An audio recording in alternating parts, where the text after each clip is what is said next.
Deseniz hoşunda suyu belki bu yakta. Nereden bir 500'lük turbo getirme arkancağından kanala çökken var. Suyunu şu yoğurraktan alsak olmuyor. Suyu bu yaktan da alsak olur. Ulan belki bu yakta say var o şey. Ya sayemez nerede turbominen gelgende su var da. Kaça davleneyim. Yol var. Sırada bu yakta emez de. Trasan boyunda gelgen.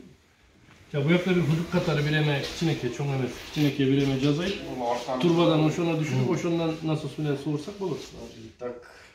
Yitak. Yerin tövümenen gelgen 500'lük turbo boruyla da sol yerde. Turat mı? Görüp turat mı? Evet. Oşanı şu yerden alıp bir kat tartsak kanday olur. Bu dağın büyüklüğü de hoşuna bir de 800G 650 150 metre var ayırma. Blok yol kısa. Yol kısa. 150 metre var. Yol boyunca.